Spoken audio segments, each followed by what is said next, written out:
Mapagpalang araw po sa inyong lahat. Welcome to DJ Sean Stories. Turn on your notification bell, like and subscribe para sa crime stories araw-araw. Sa makailan lamang, ibinalita nga ang pagkawala ng isang beauty pageant contestant at ang boyfriend nitong dayuhan. Para sa ating kwento ngayon, talakayin natin ang buong pangyayari at saan nga ba humantong ang lahat. Ang babaeng biktima ay kinilalang si Geneva Sarita Lopez, 26 years old. Ipinanganak ang dalaga noong December 31, 1997. Nag-aral si Geneva sa San Matias National High School. Dati na rin siyang nag-isang team leader sa isang BPO company. Isang Christian si Geneva at aktibo sa simbahan. Taong 2023 nang sumali ang dalaga sa Mutya ng Pilipinas, Pampanga. Hindi niya nasungkit ang corona, pero para sana sa taong ito, pursigito siyang makuha ang titulo at muling sumali sa kompetisyon. Mabait at ate ang turing ng ibang mga kandidata kay Geneva. Ang kasintahan naman ng dalaga at fiancé ay si Itzhak Cohen, 37 years old na mula sa bansang Israel. Isang negosyante si Itzhak. Taong 2023 nang ma-engage ang dalawa at sila ay nakatira sa Pampanga. June 21, 2024, nag-post sa Facebook ang Mutya ng Pilipinas Pampanga Organization na nawawala si Geneva at ang kanyang boyfriend na si Itzhak. Ayon sa mga kamag-anak ng dalaga, Biyernes pa ng hapon nang hindi nila makontak ang dalawa. Nagpaalam umano si Geneva sa kanyang mga kamag-anak na makikipagkita siya sa taong bibili ng lupa nila sa Tarlac. June 22, 2024, bandang 2:36 ng madaling araw, nakatanggap ng tawag ang mga pulis tungkol sa nasunog na sasakyan sa Kapas, Tarlac. Mabilis na nagpunta ang mga bumbero at pulis sa nasabing lugar. Agad namang inapula ang nasusunog na kotse. Wala namang nakitang labi sa loob ng kotse at pinaniniwalaang abandonado ang sasakyan na nasunog. Pero may mga na-recover na gamit sa loob ng kotse. May isang pouch, ATM card na nakapangalan kay Geneva at isang larawan ni Geneva na hindi nasunog. Nang nawala ang magkasintahan, kikitain nila ang middleman ng bibilihin nilang lupa sa Tarlac na almost 12 at 7 hectares. Nag-meet up ang magkasintahan at ang middleman sa Barangay Cristo Rey kung saan malapit ang bibilihin nilang lupa. Kinumpirma naman ng mga kamag-anak ni Geneva na ang nasunog na kotse ay ang huling sinakyan ng magkasintahan. Nagbigay ng salaysay ang middleman. Ayon sa lalaki, nagkita nga siya, si Geneva at si Itzhak sa Kapas, Tarlac matapos niyang sunduin ang dalawa. Pagkatapos ay nagpunta umano sila sa isang perya kung nasaan ang lupa na gustong bilhin ng magkasintahan. Hapon ng June 21 nang magkahiwalay umano ang middleman at sina Geneva. Matapos nito ay hindi na muling nakausapan ng middleman ang dalawa. Dagdag pa niya, may isang kasamang tao sina Geneva na nakasakay sa likod ng kotse. Subalit hindi niya kilala ang mga tao na iyon. Ayon naman sa mga kamag-anak ng dalaga, wala namang dalang pera ang magkasintahan. Ang plano nga daw kasi ay bank o online transfer ang gagawing transaksyon kapag naging maayos ang usapan. Sa investigasyon ng mga pulis, nakausap nila ang isang residente malapit sa lupaing nais bilhin ng dalawa. Ayon sa lalaki, nakita niya na noon si Itzhak at nagpalipad pa nga raw ito ng room. At ng June 21 bandang hapon, nakakita daw siya ng dalawang sasakyan papunta sa lupain. At bandang alas 4 ng hapon, nakita niya na 3 na ang sasakyan at papalis na ito mula sa lugar. Subalit hindi nakita ng lalaki kung sino ang sakay ng mga sasakyan. Lumabas sa mga balita na mayroon ngang tinitingnan na kuha ng mga CCTV ang mga pulis. Umaasa naman ang pamilya ni Geneva na buhay pa ang dalawa at sila ay mahanap. Ayon naman sa mentor ng Mutya ng Pilipinas Pampanga, lagi raw on time ang dalaga sa pagpapractice at event. kaya nagulat silang lahat nang hindi makarating si Geneva ng June 2022. Mabait at sweet, ganyan ilarawan ng mga provincial director ng beauty pageant si Geneva. June 27, nagpalipad ng isang drone ang Capas Police bilang bahagi sa paghahanap sa dalawa. Ginalugad ng drone ang mabundok na bahagi ng Tarlac kung saan sinasabing huling nagpunta ang magkasintahan. Pinapalipad din ang drone sa Coangco Road kung saan natagpuan ang nasunog na kotse na pinaniniwalaang ang huling sinakyan ng dalawa. Subalit, bigo ang mga pulis na may makuhang ebidensya kung nasaan ang mga ito. Nahagip naman sa CCTV ang kotse sa Mabalacat, Pampanga habang binabaybay nito ang northbound lane ng SCTEX papuntang Tarlac ng June 21 ng hapon. Nakakuha ang mga pulis ng video ng kotse habang nilalaman ito ng apoy. Subalit negatibo naman ang nasunog na kotse sa flammable substance base sa laboratory examination. Ayon pa sa investigasyon, maraming nakuhang papel sa unang parte ng sasakyan. Ang mga papel raw ay transfer certificate of title at notarized documents tungkol sa lupa. Sa records ng LTO, taga Bulacan ang may-ari ng nasunog na kotse. Bago pa ito at tinatayang 2 buwan pa lamang. Nang mga panahon na ito, tinitingnang anggulo ng mga pulis na baka lumabas na ng bansa ang magkasintahan. Nagbigay naman ang pamilya ni Yitzhak ng 250,000 reward sa kung sino man ang makapagbibigay ng impormasyon para mahanap ang dalawa. July 1, natunton ng mga pulis ang isang abandonadong kotse sa Barangay Tibac, Tarlac City. Ayon sa mga nakakita ng kotse, nasa lugar na ang sasakyan noon pang June 30 bandang alas 8 ng gabi.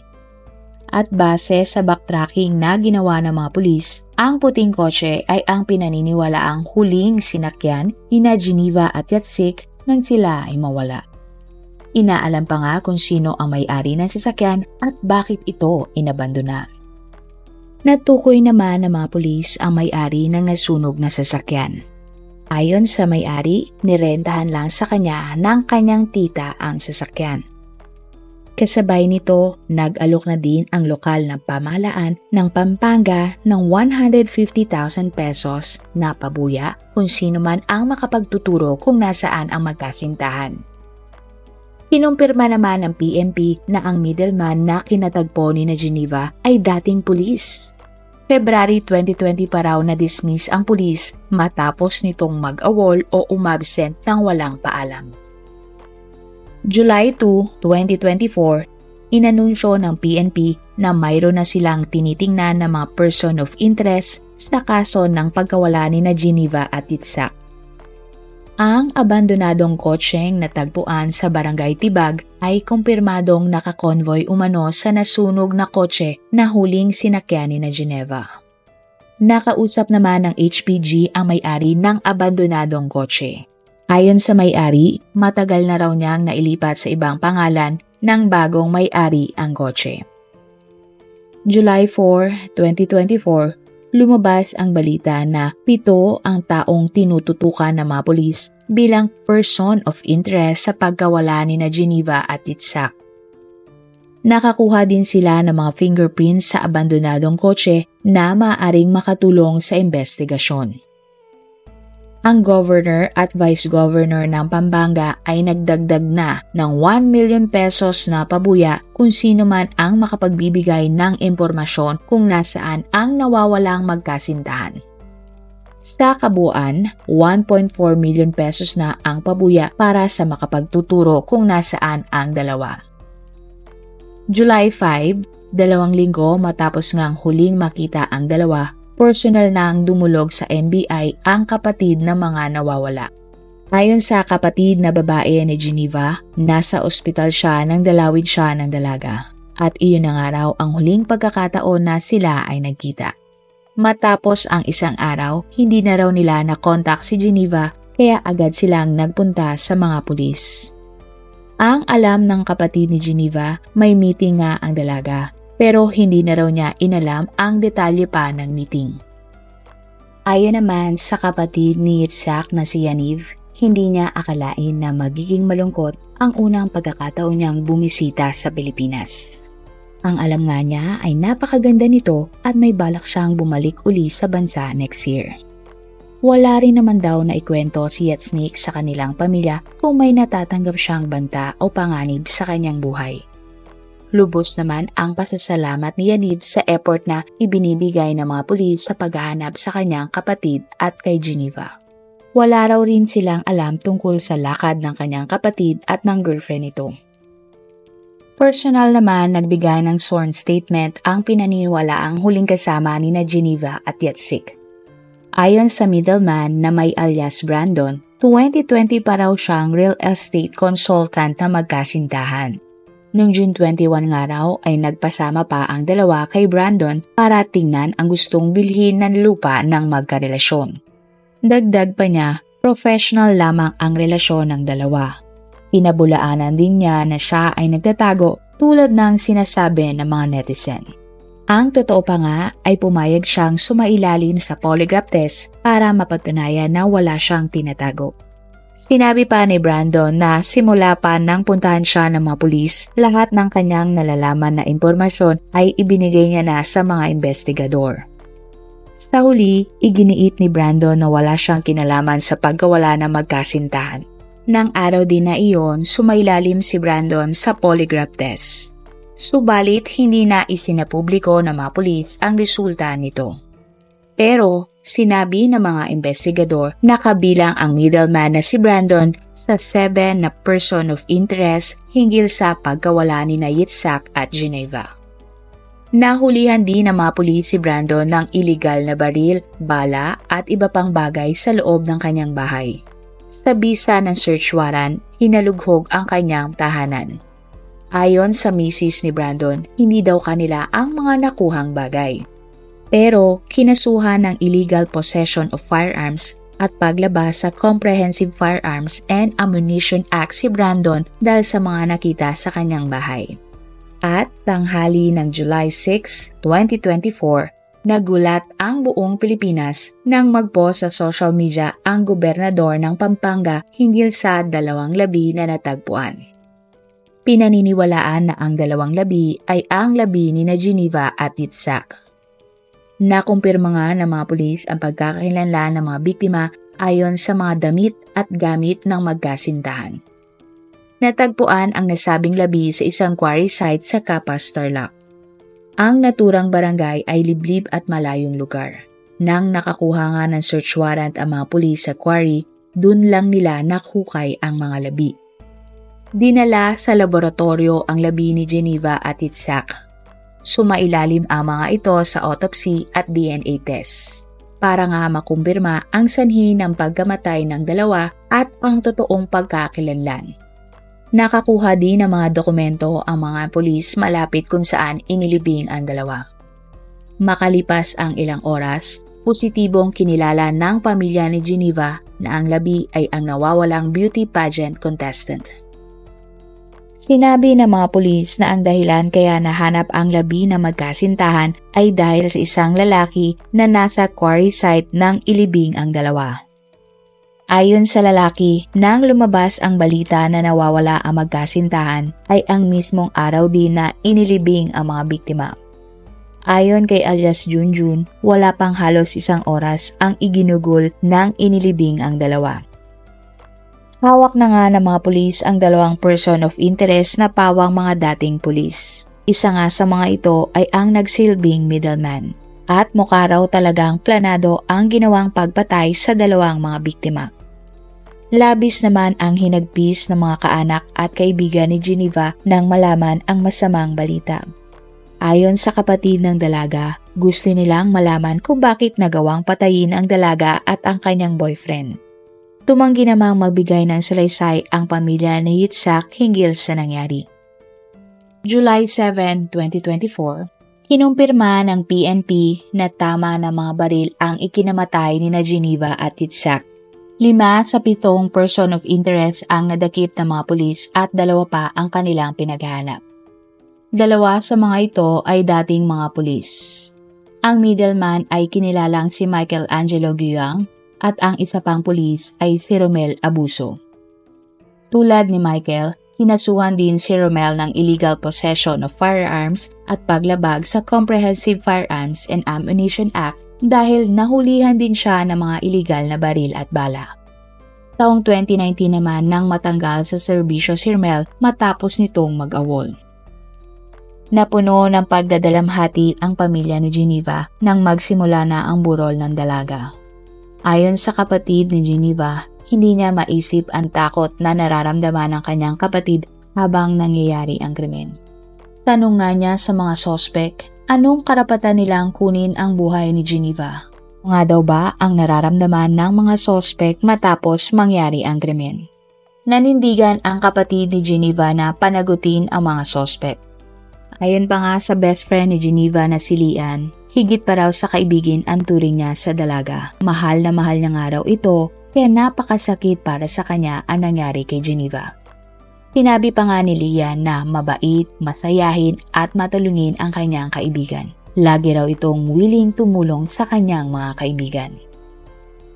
Kinumpirma naman ng kapatid ni Itzhak na si Yaniv na ang labingang natagpuan ay ang kanyang kapatid dahil sa mga marka nito sa katawan at ang damit.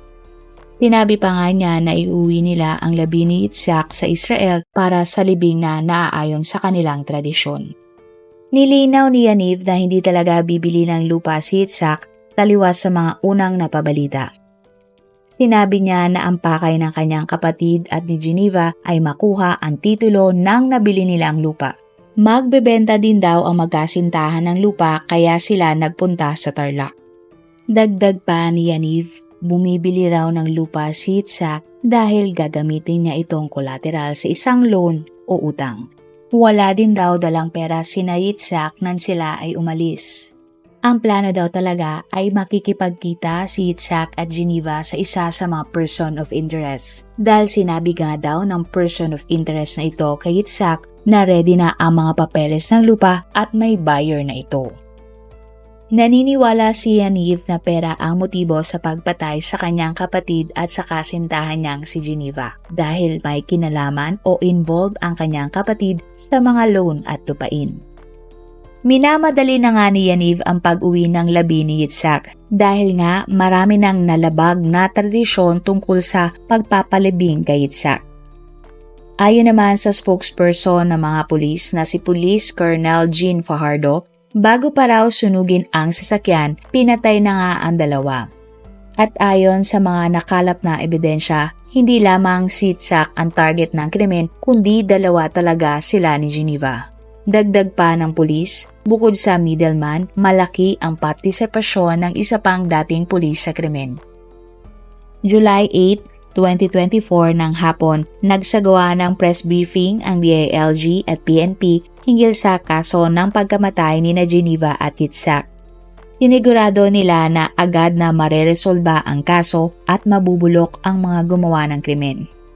Itinuturing ng mga pulis na pangunahing sospek ang dating mga pulis na sina Michael at Romel sa pagpatay sa magkasintahan. Lumalabas kasi sa investigasyon na may isinanlang lupa pala si Michael kay Geneva. Hindi na natubos ni Michael ang lupa pero ayaw daw niyang maremata at mapunta ang lupa kay Geneva. Kaya naman, nagkunwari si Michael at sinabi kay Geneva na mayroon na siyang buyer ng lupa at ang kunyaring buyer nga ay si Romel. Kinuntsaba ni Michael si Romel na magpanggap bilang buyer at kunwari nga ay ipapakilala sa mga biktima. Ang hindi alam ni Geneva at Itzhak, tatapusin na ang kanilang buhay ng dalawang dating mga pulis. Nang sila ay nasa quarry, dun na umano binarili na Michael at Romel sina Geneva at Itzhak sa loob ng kotse. Ang kotse nga ay ang natagpuang nasusunog sa highway. Mahaharap sina Michael at Romel sa kasong 2 counts of murder. Hawak na din ng PNP ang 3 pang sibilyan na may kinalaman sa kaso. Kinilala ang mga ito na sina Jeffrey Santos, ang nagsilbing driver, si alias Junjun at alias Dondon na siyang nagturo kung nasaan ang labi ng mga biktima. 2 pang kasama ng mga sospek ang patuloy na hinahanap ng mga pulis. Sa isang interview kay alias Junjun tungkol sa nangyari, Sinabi niya na sinundo siya ng kanyang kumpare at isang lalaki dahil raw may aayusin silang heavy equipment. Hapon ng araw na iyon, akala nga niya ay doon ang lugar kung saan nila aayusin ang isang sasakyan. Pero pagdating nila sa lugar, nakita niya ang dalawang sasakyan, isang black at isang silver. Maya-maya pa, bigla na lang daw nakarinig ng mga putok ng baril si Junjun. Pagkatapos, inutusan daw si Junjun na imaneho ang sasakyan ni Geneva at Yitzhak. Sa loob ng kotse, nakita umano ni Junjun ang dalawang tao na may takip na kumot. Labis raw natakot si Junjun nang makita ang mga dugo mula sa dalawang biktima. Wala na siyang nagawa kaya sumunod na lang siya at minaneho ang kotse. Sinundan ni Junjun ang kotse ng taong sumundo sa kanya hanggang sa makarating sila sa isang liblib na quarry. Kita mismo ni Junjun na isa sa mga lalaking kasama niya ang naghukay at inilibing ang magkasintahan. Pagkatapos ay dumiretso na sila sa kahabaan ng Coangco Road kung saan inutusan si Junjun na sunugin ang kotse na sinakyan ni Geneva. Pag-amin ni Junjun, tissue at lighter lamang ang kanyang ginamit sa pagsunog ng sasakyan. Sinabi niya pa na inihatid pa siya ng mga sospek kung saan sila nagkita. Pinangakuan din siya na babayaran siya ng 50,000 pesos para hindi siya magsalita, pero ni piso daw ay wala siyang natanggap. Sa interview naman sa best friend ni Geneva na si Lian, taong 2021 nang makita niya ang sospek na si Michael. Nagpasama raw kasi si Geneva sa kanya dahil may pag-uusapan ang dalawa. Sinabi ni Leah na tila magaling daw magsalita si Michael at too good to be true at magaling makisama. Nito lang July 10, tinitingnan na ng mga pulis na gawing state witness si alias Junjun para tumistigo sa mga sospek sa pagkamatay na magkasintahan. Ang pamilya nga ni Geneva ay hirap pa din hanggang ngayon na tanggapin ang nangyari. Ayon sa nanay ni Geneva na si Eva, marami raw pangarap ang kanyang anak para maiahon sila sa kahirapan. Napakasakit para sa kanya na mawala ng anak. Naniniwala si Eva na mahuhuli din ang dalawa pang sospek na pinaghahanap hanggang ngayon. July 12, 2024, nailagak na sina Geneva at Yitzhak sa kani-kanilang huling hantungan. Marami pong salamat sa inyong panonood. Meron ba kayong mga kwento na gusto nyong i-share sa ating mga manonood? O kung may personal po kayong kwento na gusto nyong i-feature sa ating channel, i-comment down below nyo lang ang inyong mga suggestions. Para naman po sa dagdag kalaman, i-subscribe nyo din po at i-follow ang ating iba pang YouTube channel katulad ng Tagalog Facts and Mysteries by DJ Sean at Manila Boy Wonder Philippines. Marami pong salamat sa pagsuporta nyo sa aming mga channel. God bless everyone!